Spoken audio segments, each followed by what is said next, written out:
Akan tetapi di antara mereka ada beberapa orang Siprus dan orang Kirene yang tiba di Antiokhia dan berkata-kata juga kepada orang-orang Yunani dan memberitakan Injil bahwa Yesus adalah Tuhan.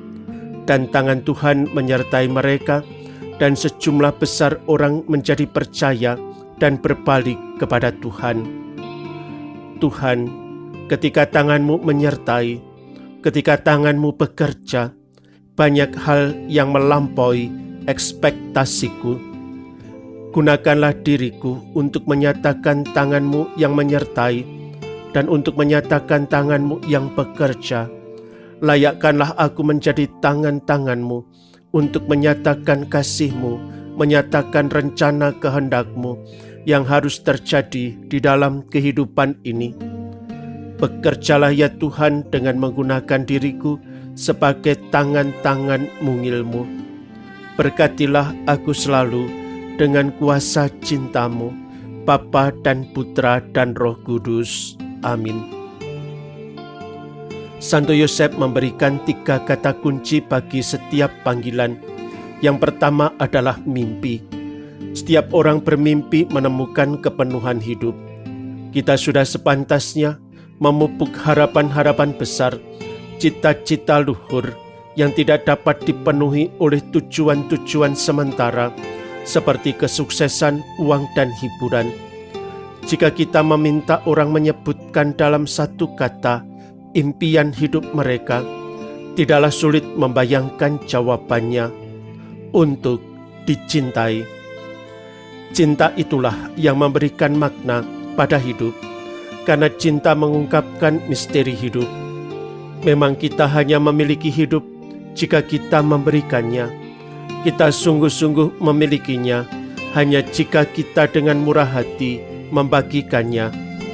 Santo Yosef memiliki banyak hal untuk mengatakan pada kita dalam hal ini, karena melalui mimpi yang Tuhan bisikkan padanya, dia menjadikan hidupnya sebagai sebuah anugerah.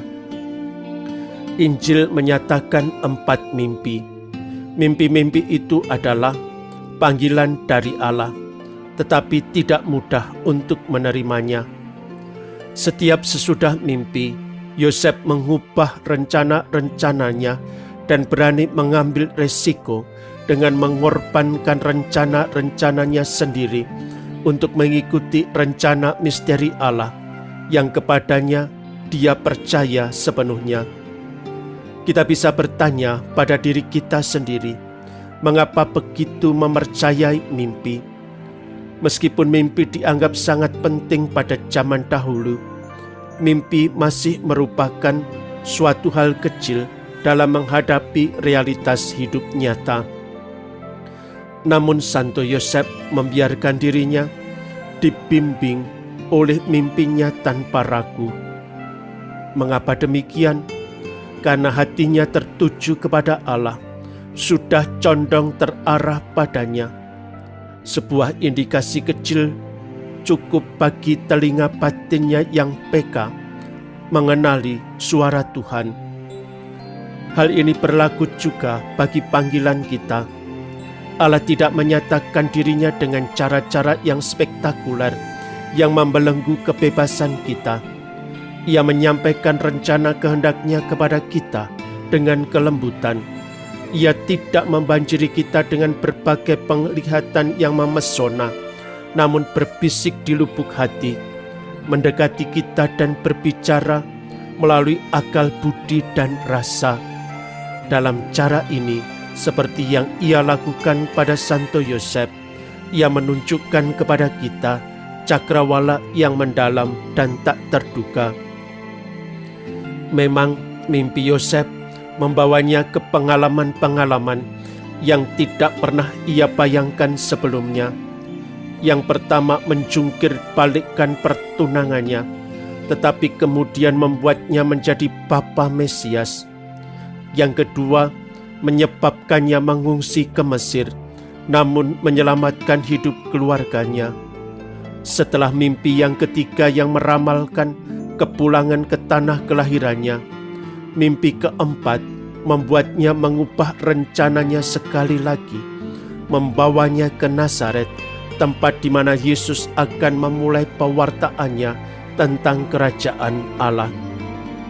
Di tengah semua pergolakan ini, dia menemukan keberanian untuk mengikuti kehendak Tuhan. Begitu pula dalam panggilan. Panggilan Tuhan selalu mendesak kita untuk mengambil langkah pertama, untuk memberikan diri kita sendiri, terus melangkah maju. Tidak ada iman tanpa risiko. Hanya dengan menyandarkan diri kita pada rahmat, mengesampingkan program hidup dan kenyamanan kita benar-benar dapat mengatakan iya kepada Tuhan, dan setiap iya melahirkan buah karena menjadi bagian dari rencana yang lebih besar. Darinya kita hanya memandang detailnya, tetapi yang diketahui dan dijalankan Sang Seniman Ilahi menjadikan setiap kehidupan sebagai sebuah mahakarya. Dalam hal ini, Santo Yosef adalah teladan unggul penerimaan rencana Allah. Namun ia menerimanya dengan aktif, tidak pernah enggan atau pasrah. Yosef bukan orang yang mundur dengan pasif, tetapi pelaku yang berani dan kuat. Semoga ia membantu setiap orang, khususnya orang-orang muda yang sedang mencari, untuk mewujudkan kehendak Tuhan bagi mereka. Semoga ia menginspirasi dalam diri mereka keberanian berkata iya kepada Tuhan yang selalu mengejutkan dan tidak pernah mengecewakan. Dalam hidupku, aku sudah sepantasnya memupuk harapan-harapan besar, cita-cita luhur yang tidak hanya dipenuhi oleh tujuan-tujuan luhur maupun tujuan-tujuan sementara seperti kesuksesan, uang, dan hiburan.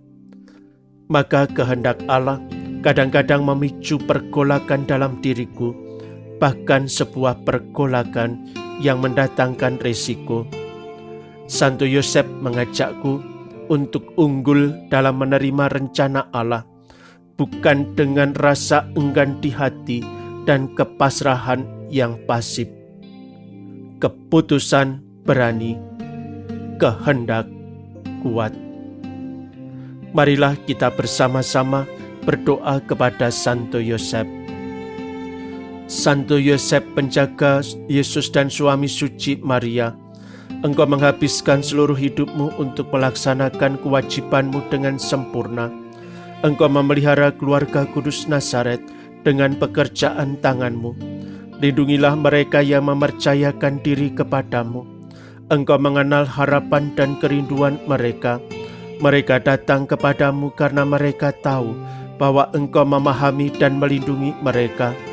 Engkau memahami artinya pencobaan, kelelahan, dan pekerjaan. Namun dalam persoalan kehidupan itu, hatimu penuh dengan kedamaian dan bersukacita dalam kegembiraan karena kedekatanmu dengan Putra Allah dan Maria bundanya yang lembut. Santo Yosef, uruslah keperluan-keperluan kami. Santo Yosef, syukur atas bantuanmu. Santo Yosef, doakanlah kami. Amin.